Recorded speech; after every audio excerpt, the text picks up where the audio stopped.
오늘 설교를 준비하는데 성전에 관한 거잖아요. 성전에 관한 말씀이 너무 많은 거예요, 성경에.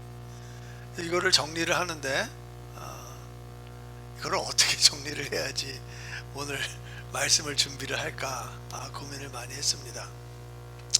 우리가 성전에 대해서 잘 아는 것 같은데 또 성전에 대해서 또 익숙하지가 않아요. 왜냐하면 구약에 나온 말씀이고 또 그때는 동물 제사를 드리고 그랬기 때문에 우리한테는 피부에 와닿지 않습니다. 그래서 몇 가지만 제가 설명을 드리겠습니다. 여러분 혹시 그 이스라엘 역사를 보면 몇 번의 성전이 있었는지 아시나요? 네, 아신다고 생각하고 제가 말씀드리겠어요. 3번 있었습니다. 그래서 물론 성막, 그 전에 성막이 있었고요, 성막 전에는 에덴 동산이 있었습니다. 이스라엘 사람들한테는요, 성전이라는 곳은 2가지의 기능을 하는 곳입니다. 첫 번째는 하나님이 거기에 거하십니다. 하나님의 집이 성전인 것이죠. 두 번째는 이스라엘 백성들이 하나님 앞에 나와서 제사를 지내는 곳이 성전입니다. 그래서 이스라엘 사람들은 항상 예루살렘에 있는 그 성전에 가서 제사를 드린 것을 우리가 알 수 있습니다. 처음 성전이 지어진 것은요, 성막이지만 이스라엘이 애굽을 나오자마자 하나님께서는 모세에게 말씀하셔서 이렇게 성막을 지어라. 그래서 이동식으로 성전을 지으셨습니다. 그리고 두 번째는 다윗이 자기는 좋은 국에서 사는데 하나님은 아직도 그 장막에 계시는 거예요. 그래서 다윗이 성전을 짓기를 원했지만 하나님께서는 내가 너무 전쟁을 많이 하고 내 손에 피가 너무 많이 묻었기 때문에 내가 짓지 말고 내 아들 솔로몬한테 내가 짓게 하겠다. 그래서 솔로몬이 성전을 짓게 됩니다. 솔로몬 성전 한번 보여주실래요? 그거 말고. 네, 이거예요. 이게 그 야긴과 보아스 그 기둥 보이시죠? 그리고 이 성전을 솔로몬이 7년 반을 걸려서 이 성전을 완성합니다. 그 당시에는 이 성전이 상당히 아름다운 건축물로 유명했다고 그렇게 이야기합니다. 하지만 불행하게도 솔로몬이 죽은 다음에 이스라엘이 분열되죠. 그리고 남유다가 멸망할 때 바벨론 제국이 이 성전을 완전히 파괴하고 이 안에 있는 모든 금으로 만들어진 모든 기구들 그리고 방패 이런 것들을 다 가지고 갑니다. 처음에 보셨던 그림이 바로 이제 헤롯이 지은 성전인데요. 이 헤롯이 짓기 전에 저 가운데 보이는 저 성전이 스룹바벨이 지은 자리입니다. 이제 솔로몬의 성전이 완전히 붕괴된 다음에 하나님이 70년 후에 이스라엘 백성들을 다시 데려오시죠. 그런데 페르시아의 왕 고레스가 칙령을 내려서 스룹바벨을 다시 귀환시킵니다. 근데 스룹바벨이 그때 당시에 5만 명의 이스라엘 사람들과 같이 예루살렘으로 돌아와서 이 성전을 짓는데 무려 20년이 걸립니다. 왜냐하면 너무나 방해가 심했고요. 그리고 짓는 시간은 4년밖에 걸리지 않았지만 거의 20년이라는 세월을 허비하면서 이 성전을 지었고요. 그리고 한 500년이 다시 지나면서 파괴도 되었고 보수할 곳이 많으니까 헤롯 왕이 자기가 유대인들한테 환심을 사기 위해서 이 성전을 지었습니다. 근데 이 성전이 엄청나게 커요. 그리고 지금 보시면은 솔로몬 성전이 요만해요. 헤롯 성전이 이만해요. 그리고 물론 저 가운데에 있는 저 스룹바벨 성전은 보수를 해서 크게 지었고, 그 다음에 이 그림에는 나오지 않지만 그 첫 번째 그림에 보시면 여기에서 보면 남쪽으로 엄청나게 내려갔어요. 그리고 서쪽과 북쪽으로도 다 확장 공사를 합니다. 지금 이 그림은 어디서 보시는 거냐면, 여러분 베다니 아시죠? 베다니 그 감람산이 있는 그 베다니 쪽에서 바라본 거고요. 이 지금 벽이 보이는 게 동쪽에 있는 벽이고요. 그리고 그 건너편에 서쪽에 있는 벽이 바로 통곡의 벽입니다. 이 성전은요, 오늘 예수님께서 예언하시고 30년, 거의 그 주후 70년에 정말 돌 위에 돌 하나 남지 않고 다 파괴가 됩니다. 디도 장군이라는 그 로마의 장군이 와서 이 성전을 완전히 망가뜨리고요. 그리고 나서 여기에 있는 것들을 다 약탈하고, 그리고 이 성전을 아주 완전히 파괴를 시킵니다. 근데 하나님이 왜 그렇게 허락을 하셨는지는 오늘 본문을 통하여서 저희가 잠깐 보도록 하겠습니다. 다음 사진 보여주실래요? 네, 아니 그거 말고 또, 네, 이게 바로 디도 장군의 개선문입니다. 이게 로마에 있습니다. 그리고 여기에 보면 부조 조각이 있는데, 다음 사진 보여주세요.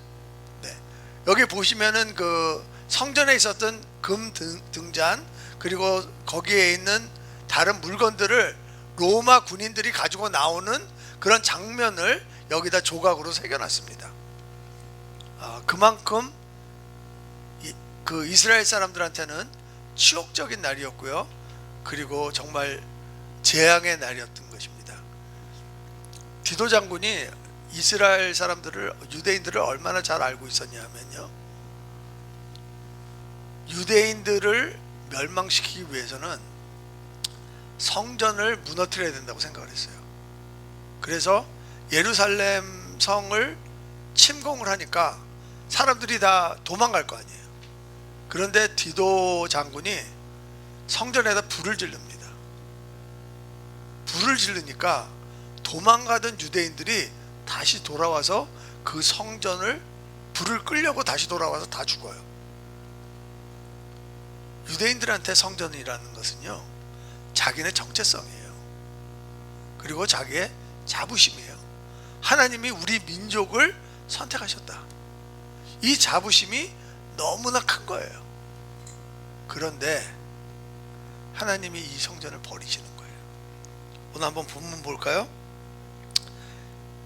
1절과 2절 보도록 하겠습니다. 예수께서 성전에서 나와서 가실 때,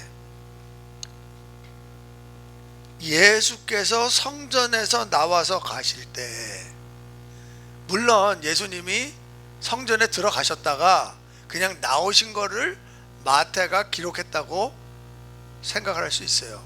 맞습니다. 왜냐하면 21장에 예수님이 성전에 2번 들어가세요. 그런데 21장에는 나오시는 장면이 없어요. 근데 24장에 오니까 한 번 나오시는 거예요. 왜 그랬을까?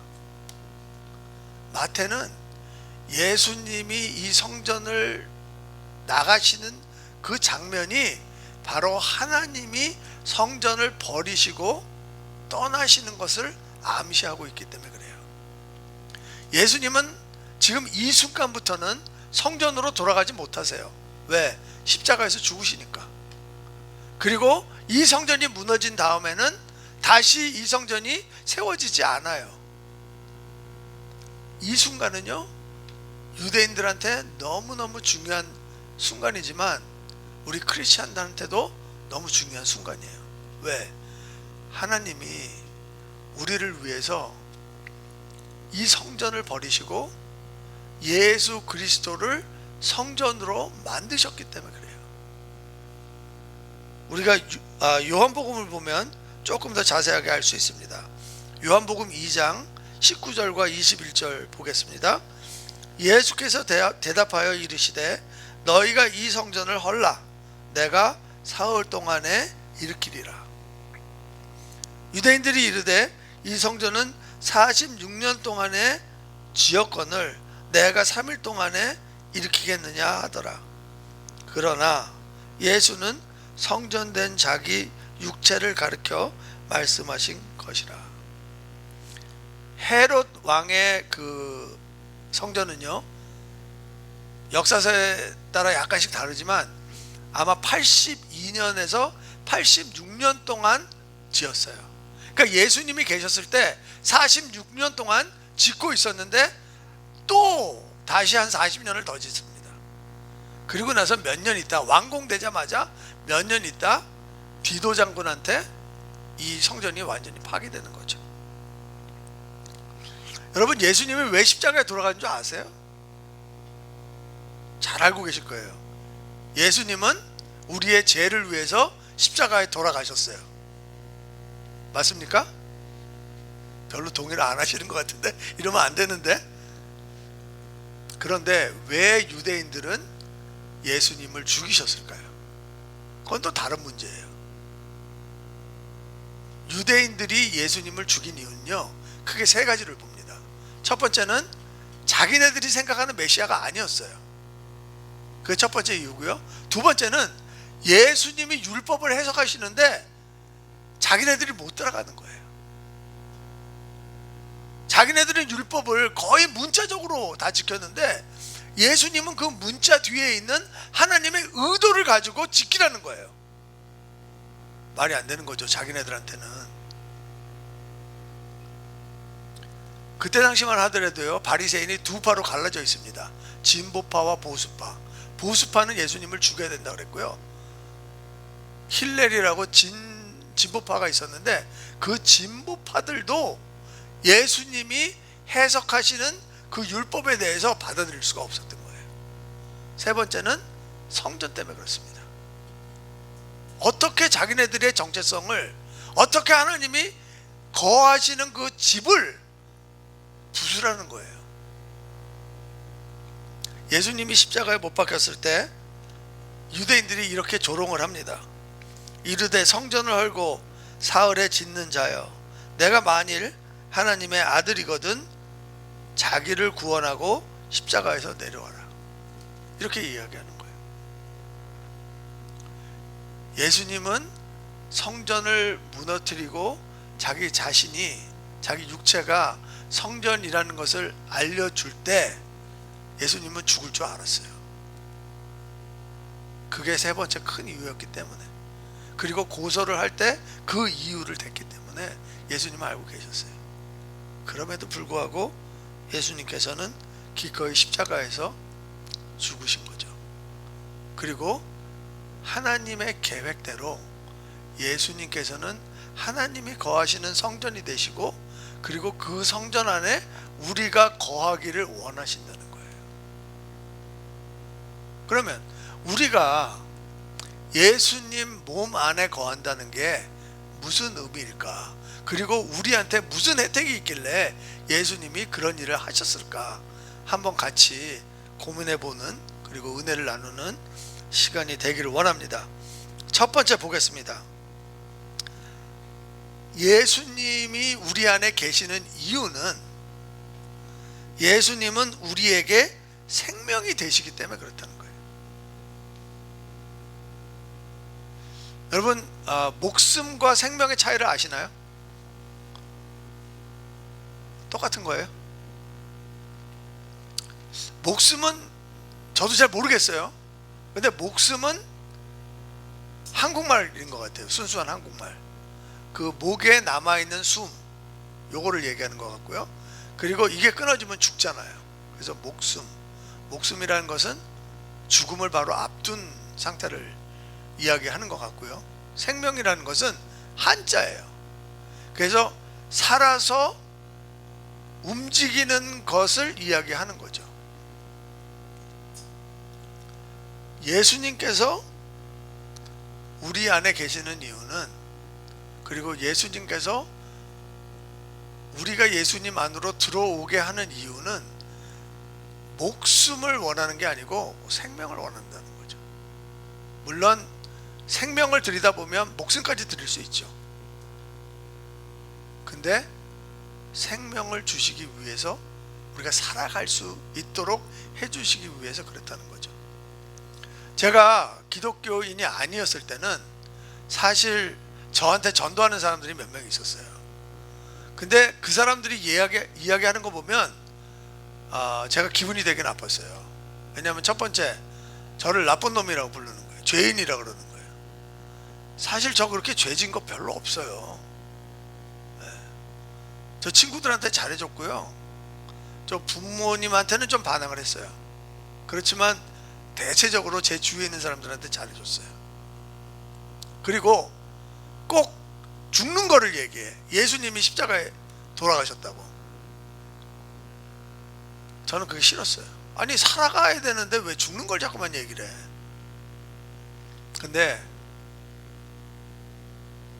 신앙생활을 하다 보니까 이게 여기에 정말 진리가 있구나 제가 깨달았어요. 갈라디아서 2장 20절 한번 볼게요. 내가 그리스도와 함께 십자가에 못 박혔나니 그런즉 이제는 내가 산 것이 아니요 내 안에 그리스도께서 사신 것이라. 자, 십자가에 누구와 누구가 못 박혔어요? 예수님만 못 박혔나요? 아니요, 나하고 예수님이랑 같이 못 박혔다는 거예요. 우리가 예수를 믿지 않는다면 나 혼자 박히는 거예요. 내 목숨이 끝날 때, 내 생명이 끝날 때 나 혼자 내 죄값을 위해서 십자가에 못 박혀 죽는다는 거예요.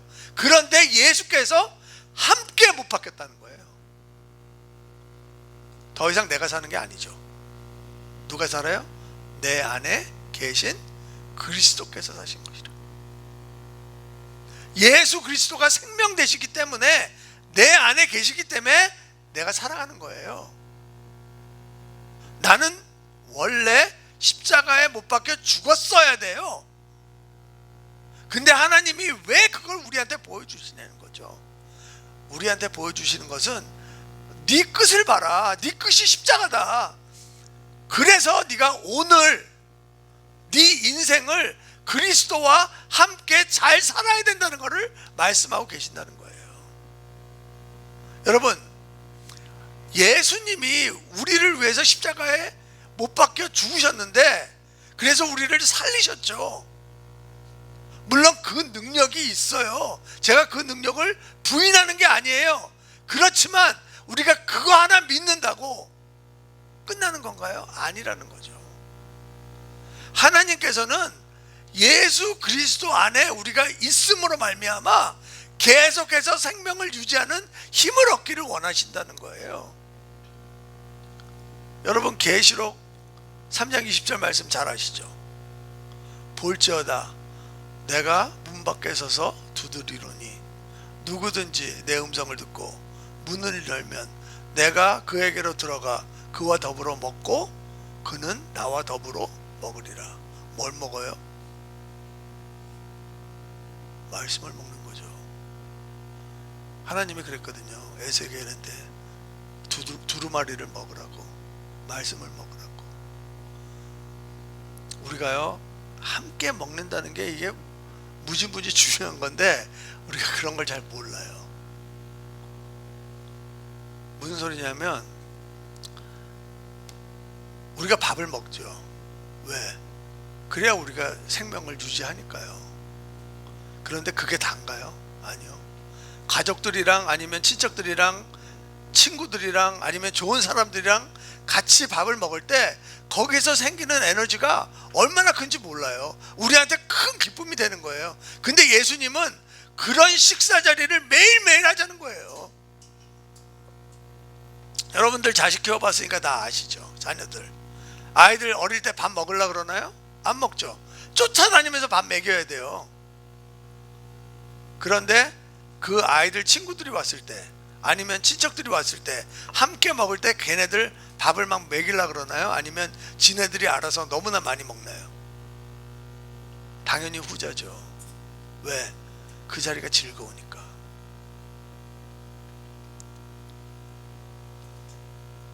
여러분, 우리가요 예수님께서 우리가 생명을 주시고요, 그리고 예수님께서는 우리 안에 계시면서, 우리가 예수님 안에 계시면서 계속해서 교제를 나누자고 하시는 거예요. 어떤 한 선교사님이 계신데 이분이 동남아에 가셨어요. 동남아 나라에 가셔서 선교를 하시는데 87%가 불교인들이래요. 그러면 산에 있는 마을에 가잖아요. 그러면 마을에 100명이 있으면 87명만 불교인이고 한 13명은 불교를 안 믿을까요? 그게 아니죠. 100명이면 100명이 다 불교를 믿어요. 그냥 통계적으로 나왔을 때 87%라 그러는 거지. 그러면 거기 가고 몇 세대를 벌써 불교를 믿고 살았는데 그 사람들한테 그거 버리고 예수 믿으라 그러면 믿겠어요? 당연히 안 그러죠. 그 선교사님이 하시는 일은요, 간단해요. 가서 먹는 거예요. 가서 먹고 어떻게 지내냐, 그리고 아픈 사람 있냐, 내 좀 기도해줘도 되겠냐, 그러면서 교회가 생기는 거고요. 그러면서 고침을 받는 사람들이 간증을 하게 되고요. 그리고 하나님의 역사가 일어나는 걸 그 사람들 눈에 보이게 되면서 그분의 사역이 열리는 거예요.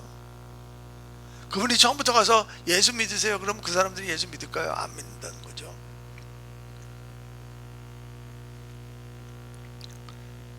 예수님은요,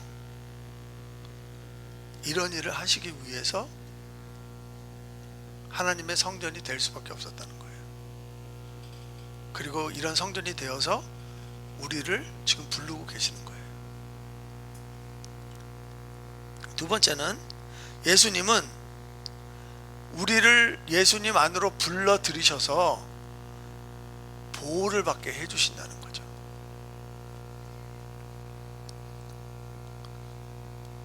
뭐에 대해서 보호를 해주실까요? 첫 번째는 죄에 대해서 보호를 해주세요. 내가 죄를 지려고 할 때 여러분 제일 여러분 마음속에서 제일 꺼리끼는 게 뭔지 아세요? 마음의 할례예요. 여러분 할례가 뭔지 아시죠? 할례는 그 가장 잘 보이지 않는 부분에 표피를 잘라내는 거잖아요. 왜 하나님께서 할례를 거기다 주라고 그랬을까?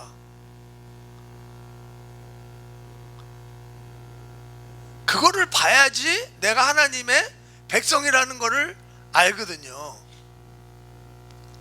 언제 본 줄 아세요? 부부가 가장 친밀한 관계를 나눌 때 그게 보이는 거예요. 또 한 번, 이방 우상을 섬길 때 신전에 가잖아요. 그러면 거기에 창기들이 있어요. 그러면 우상을 섬기기 위해서 거기 가서 창기들을 하고 관계를 맺을 때 보는 거예요. 그런데 사도 바울은 우리한테 그 육체적인 할례를 우리 마음에다 할례를 받으라는 거예요. 왜? 우리가 하나님과 제일 친밀할 때, 그때 하나님께서 내 마음에 있는 할례를 보시고 제가 정말 나 사랑하는 애구나 아신다는 거죠. 그리고 또 한 번, 우리가 아무도 없어서 아무도 안 보니까 내가 죄를 져도 되겠다고 생각할 때 내 양심의 할례가 나를 지켜주는 거죠. 말이 되나요? 예수님은 우리의 마음의 할례를 통해서 우리의 죄로부터 지켜주시는 거예요. 두 번째는 고린도 후서 4장 7절에서부터 10절 말씀인데 제가 읽겠습니다. 우리가 이 보배를 질그릇에 가졌으니, 보배는 예수님이고요, 복음이고요, 질그릇은 저예요. 이는 심히 큰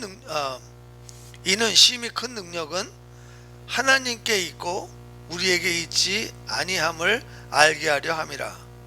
우리가 사방으로 우겨쌈을 당하여도 쌓이지 아니하며, 답답한 일을 당하여도 낙심하지 아니하며, 박해를 받아도 버림바 되지 아니하며, 거꾸로 트림을 당하여도 망하지 아니하고, 우리가 항상 예수의 죽음을 몸에 짊어짐은 예수의 생명이 또한 우리 몸에 나타나게 하려 함이라.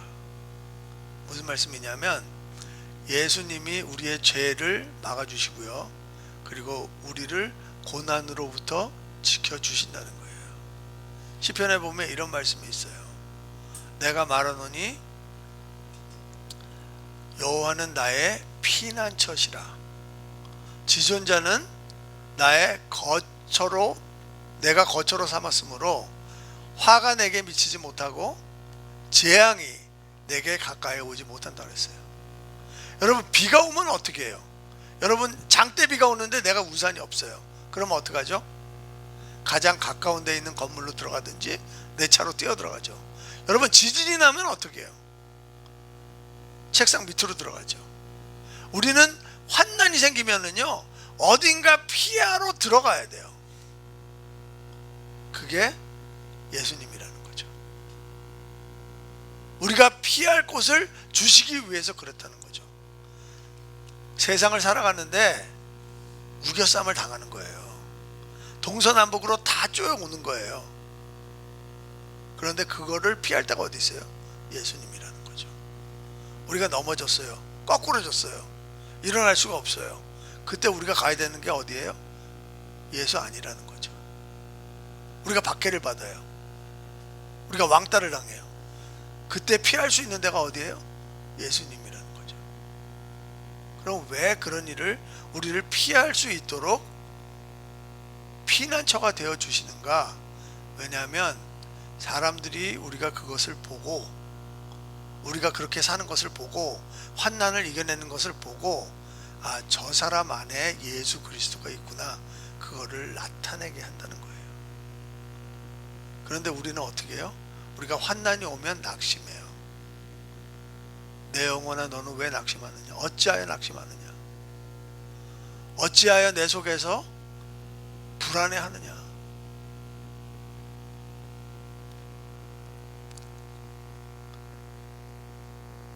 우리가요, 예수님 안으로 들어가잖아요. 그러면 그 어느 피난처보다 강하다는 거예요. 어느 거처보다 단단하다는 거예요. 오죽하면 사망의 권세에서도 우리를 피하게 해주실 수 있다는 거예요.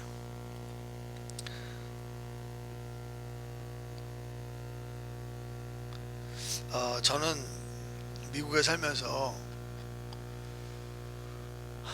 놀라운 거를 느끼는 것 중에 하나가 뭐냐면, 야, 미국이 정말 강대국은 강대국이다.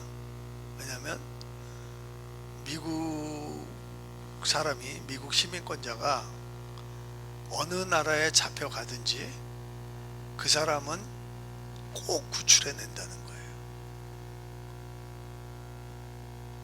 예수님이 이 땅에 오신 이유가 뭐예요? 한 마리의 양을 위해서 오셨다는 거죠. 내가 한 마리의 양의 피난처가 되실 수 있으면 예수님은 그걸로 만족하시겠다는 거죠. 세 번째 보도록 하겠습니다. 세 번째는 예수님은 우리 안에서 지경을 넓혀주신다는 거예요. 지경을. 우리가 그냥 그대로 이 모습 이대로 살아가는 것이 아니라, 하나님은 우리가 발전하고 우리가 넓어지고, 그리고 우리의 그 크기가 달라지기를 원하신다는 거예요. 요한복음 14장 보면요, 조금 애매한 말씀이 있어요. 그날에는 내가 아버지 안에, 너희가 내 안에, 내가 너희 안에 있는 것을 너희가 알리라. 나의 계명을 지키는 자라야 나를 사랑하는 자니, 나를 사랑하는 자는 내 아버지께 사랑을 받을 것이요 나도 그를 사랑하여 그에게 나를 나타내리라. 자, 보세요. 하나님 안에, 하나님 아버지 안에 예수님이 계시고, 예수님 안에 우리가 또 거기 있어요. 근데 예수님이 또 우리 안에 있다는 거예요. 이게 무슨 말이야?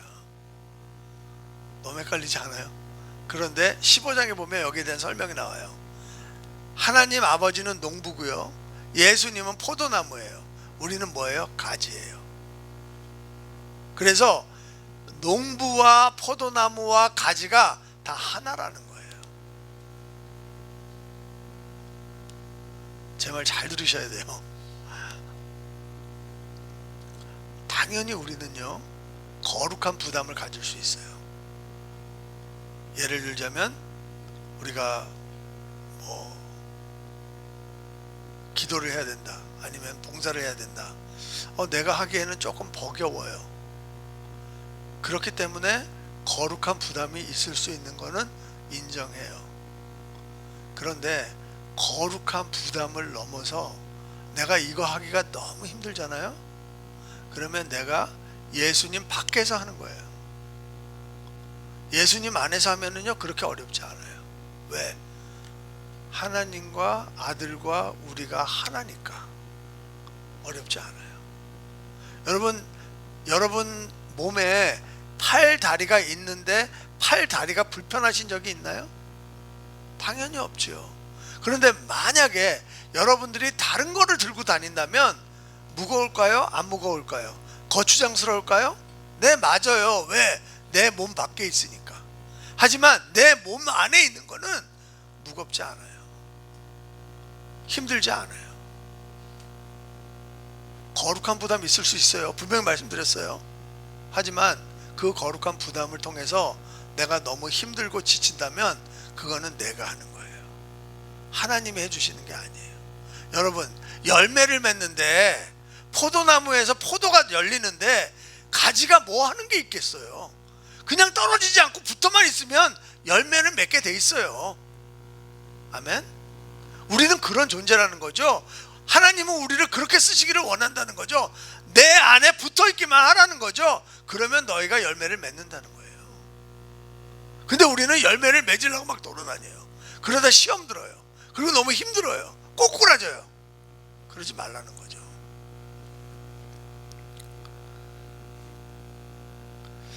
몇 주 전에 한 2주 정도 된 것 같아요. 제가 마태복음 21장을 묵상을 하는데 너무나 잘 아는 말씀이죠. 예수님이 성전에 들어가서 그 성전을 청소를 하시는 거죠. 근데 그 안에 보면 그 동물을 매매하는 사람들도 있었고 환전해 주는 사람들도 있었어요. 근데 예수님이 그 사람들을 다 쫓아버리고 그리고 나서 이런 말씀하시죠. 그들에게 이르시되 기록된 바 내 집은 기도하는 집이라 일컬음을 받으리라 하였거늘 너희는 강도의 소굴을 만드는도다 하시니라. 너무나 익숙한 말이에요. 너무나 익숙한 말이고 우리가 너무나 많이 들었던 얘기예요. 근데 그날은 이상하게 이 말씀에 대해서 기도하고 싶었어요. 주님, 제가 혹시 제 몸이 주님의 성전인데 제가 주님의 성전을 강도의 소굴로 만들고 있지는 않나요? 물어봤어요. 당연히 예수님이 괜찮아, 너 잘하고 있어 이렇게 대답하실 줄 알았는데 그렇지 않다는 거죠. 이게 강도의 소굴이랑요 만민의 기도하는 집이랑요 같은 거더라고요. 보니까 무슨 소리냐면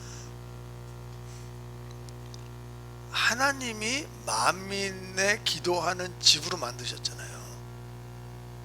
근데 나는 여러분들 아니에요. 저는 나를 위해서 기도하고 있더라고. 하나님을 위해서 기도를 안 했기 때문에 나를 위해서 기도하기 때문에 내가 원하는 이익을 받기 위해서 기도를 한 거예요. 그래서 그게 강도의 소굴이 되는 거예요. 한번 잘 보세요. 성전 안에서 대제사장들이 제사를 드리는데 방해했나요? 편리를 도모했나요? 이 사람들은 제사를 막은 적이 없어요. 제사를 지내게 했어요. 근데 예수님은 들어가서 제사를 막았나요? 아니면 제사를 도왔나요? 예수님은 막 다 내쫓아 버렸어요. 이때 당시에 무슨 일이 있었냐면 로마 주하는 시저의 얼굴이 있기 때문에 성전 안에서 못 쓰게 했어요. 우상 숭배라고. 그래서 세겔이라는 사람의 얼굴이 없는 나무 잎사귀가 이렇게 새겨진 그런 주화를 썼어요. 그래서 그거를 로마 돈을 가져가서 히브리 돈으로 다 바꿔야 됐어요. 유대 돈으로, 성전에서 쓰는 돈으로. 그리고 사람들이 재물을 가져오잖아요. 원래는 자기 재물을 자기가 길러서 가져와야 되거든요. 근데 대제사장들이 어떻게 했냐면 이 재물은 흠이 있기 때문에 성전에서 파는 거하고 바꿔야 된다 그러고 못 드리게 한 거예요. 자기 욕심을 채우는 거죠. 자, 생각을 해보세요. 한 과부가 성전에 가서 자기 전 재산을 드린 게 2렙돈이었어요. 그게 우리 지금 돈으로 보면 한 2달러 정도 돼요. 2불 50 정도. 근데 그게 그 과부의 모든 것이었어요. 그런데 성전에서 파는 비둘기가 얼마인 줄 아세요? 10불이에요. 근데 그 과부한테 아이가 2명 있다고 쳐보자고요. 그러면 30불이 필요한 거예요. 아니, 전 재산이 2불인데 어떻게 30불짜리 예배를 드릴 수 있냐는 거죠. 대제사장들이 자기의 이익을 위해서 그렇게 한다는 거예요. 제가 그때 느낀 게 뭐냐면, 야, 너 맨날 나를 위해서 기도한다면서 어떻게 네 교회를 위해서 기도하고 네 교인들을 위해서 기도하고 네 가족을 위해서 기도하고 네 형제교회를 위해서 기도하고, 근데 그 기도하는 이유가 뭐야 대체? 다 너를 위해서 기도하는 거 아니야? 그러면 나를 위해서 기도하는 건 뭐야? 없더라고 보니까. 자, 하나님 앞에 회개했어요. 아, 정말 이게 나는 아무 욕심 없이 한다고 그러는데 하나님이 이렇게 보여주시니까 그 욕심이 엄청나더라는 거죠. 여러분들은 그렇게 안 하리라 믿어요. 그래서 제가 기도를 바꿨어요. 앞에 기도를 드린 것 같이 주님, 오늘도 예배가 없는 곳에 예배가 있게 하시고 하나님의 말씀이 없는 곳에 하나님의 말씀이 들어가게 하시고, 우리를 부르시면 우리가 가겠습니다. 우리가 후원하라 그러면 우리가 후원하겠습니다. 그리고 주일날 드리는 이 예배가 없는 곳에 있는 사람들을 위한 예배가 되게 하시고, 우리가 그들을 위해서 함께 예배 드리는 예배가 되게 하시고, 우리한테 함께 하시듯이 그 사람들에게도 함께 해주시기 원합니다. 그런 기도로 다 바꿨어요.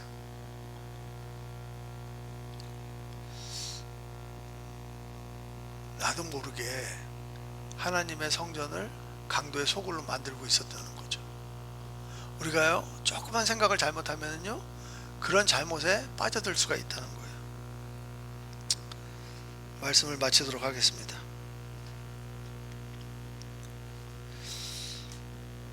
참, 하나님께서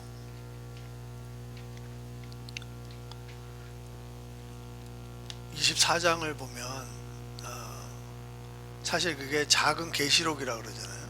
그리고 24장을 보면 난리가 나고 전쟁이 나고 기근이 나고 지진이 나고 미혹이 있고 서로를 죽이고 막 이런 소리 하시잖아요. 그런데 우리는 거기에 초점을 많이 맞춰요. 이때가 어느 때지? 지금인가? 아니면 아직 그런 날이 남았나? 그런데 예수님은 이걸 뭐라고 그러시냐면, 이런 때가 와야지 된다는 거죠. 이런 때가 와야지, 이게 표적이라는 거예요. 예수님이 오실 표적이라는 거예요. 근데 예수님이 왜 이런 표적을 보여주시냐 하면, 우리가 이런 날들을 준비하고 그리고 우리의 믿음을 인내하면서 끝까지 구원을 얻으라고 이 말씀을 해주신다는 거예요. 그래서 예수님이 우리랑 같이 먹고 함께 계시겠다는 거예요. 끝날까지 함께 하신다고 그러는 거예요. 한 번은 제가 결혼한 지 얼마 안 돼갖고 저희 아내가 임신을 했어요. 근데 저희 아내가 대학교를 다닐 때 캠퍼스 미니스트리에서 훈련을 정말 세게 받았어요. 이제 그러는 사람이 자기가 임신했으니까 얼마나 힘들겠어요. 아침에 일찍 일어나기도 힘들고 밤에 너무 졸리고. 근데 하루는 방에서 막 우는 거예요. 전 놀래갖고 뭐 임신했는데 무슨 잘못된 게 있나 놀라서 방에 들어갔더니 저희 아내가 우는 이유가 뭐냐면 자기가 하나님 말씀을 늘 묵상했는데 피곤해 갖고 그걸 못 하겠다는 거예요. 그러면서 우는 거예요. 겉으로는 제가 얘기 안 했어요. 겉으로는 하나님이 우리의 그 지금의 인생의 계절을 아니까 이해하시겠지. 지금 어떻게 할 수 없는 건데 어떻게 그걸 하겠냐. 좀 쉬어라. 이렇게 얘기를 했어요. 근데 저는 그때 그렇게 좋은 크리스찬이 아니었어요. 지금도 그렇지만 제가 근데 저희 아내가 그렇게 저한테 얘기하는 거를 듣고 무슨 생각을 했냐면, 야, 사람이 하나님을 저렇게 사랑할 수도 있구나. 하나님 말씀이 저렇게 그리워갖고 막 울 수도 있구나. 그거를 처음 느낀 거예요. 지금 와서 그게 이해가 되더라고요. 우리가 하나님을 만난다는 게 하나님 말씀을 만난다는 거구나. 하나님을 사랑한다는 게 하나님 말씀을 통해서 주시는 그 말씀을 지켜서 행동으로 옮기는 거구나. 마태복음 24장에 이 말씀 다 나오죠. 25장에 무슨 말씀 나와요? 열처녀 비유가 나와요. 그리고 5달란트 비유가 나와요.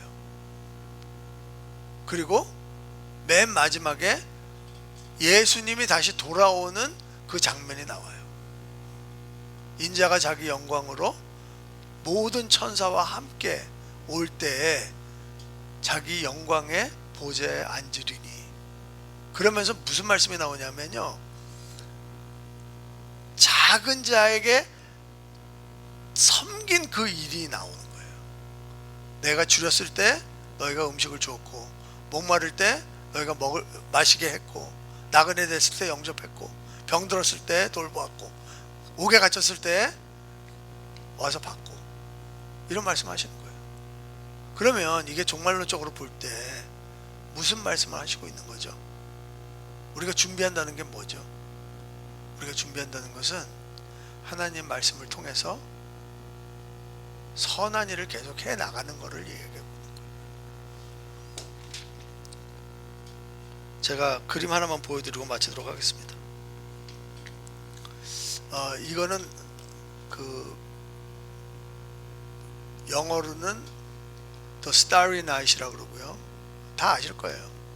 한국말로는 별이 빛나는 밤이라는 그런 제목의 그림이에요.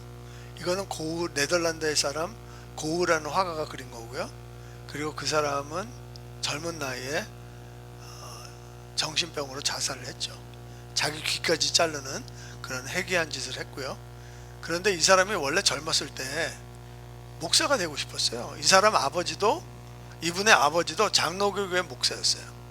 그래서 자기의 그림의 재능을 찾기 전에 신학교를 갔어요. 근데 신학교를 갔는데 공부를 잘 못하는 거예요. 그러니까 신학교에서 쫓아냈어요. 그리고 마지막으로 기회를 줄 테니까 저기 아무도 가기 싫은 그 탄광촌에 가서 거기에서 목회를 하라는 거예요. 한번 해보라는 거예요. 그래서 거기에 평신도 설교자로 갔어요.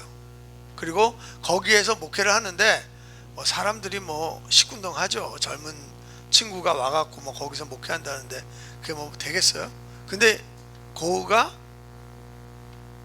월급도 받지 않고 사례도 받지 않고 그 탄광에서 일을 하면서 그 탄광촌에 있는 사람들이랑 친해졌어요. 그런데 신학교에서 사람이 나온 거죠. 교단에서 사람이 나온 거죠. 그리고 목회를 하는 거 보니까 뭐 이거 석탄에 막 묻어갖고 시커멓고 이게 목사 권위가 안 쓰는 거예요. 그래서 완전히 제명을 시켜버려요. 그리고 나서 한 20년 정도, 한 15년 정도 지난 다음에 이 그림을 자기가 정신병원에 있을 때 동쪽에 있는 창문을 열어놓고 거기에 보이는 마을을 그린 거예요. 그리고 자기의 그 정신적인 고통 때문에 이 은하수를 표현할 때 막 소용돌이 치는 듯이 보이잖아요. 이렇게 자기 정신 상태를 표현한 거라 그러더라고요. 그런데 여기에 보면 짙은 파란색이 있잖아요. 이거는 하나님의 권능을 표현하는 거래요. 그리고 여기 달이 보이는데 이 달의 노란색은 그 하나님 권능에서 나오는 하나님의 온화함을 나타내는 거래요. 근데 놀라운 사실은요, 여러분들이 잘 보이시는지 모르겠지만 이 마을에 보면은 집집마다 그 노란 불이 켜져 있어요. 그 집집마다 저녁 식사를 하면서 하나님의 온화함이 다 나타나고 있죠. 근데 저희 가운데에, 정확하게 가운데에 보면 교회가 있어요. 근데 교회에는 불이 없어요. 하나님의 온기가 없어요.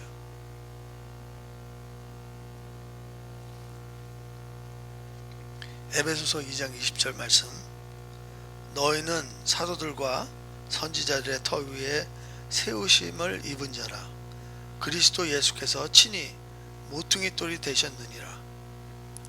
그의 안에서 건물마다 서로 연결하여 주 안에서 성전이 되어가고 너희도 성령 안에서 하나님이 거하실 처소가 되기 위하여 그리스도 예수 안에서 함께 지어가느니라. 우리가요, 하나님의 능력으로 우리 안에 온화함이 있잖아요. 그리고 하나님께서 우리를 모으셔서 교회로 세워 나가시잖아요. 분명히 교회에 온화함이 있어야 된다는 거죠. 마지막 때는요, 사랑이 식어가요. 저와 여러분이 예수 그리스도 안에서 머물기 때문에 우리가 하나님의 온화함을 가지고 그 온화함을 모으는 교회가 되기를 그리스도 이름으로 축원합니다.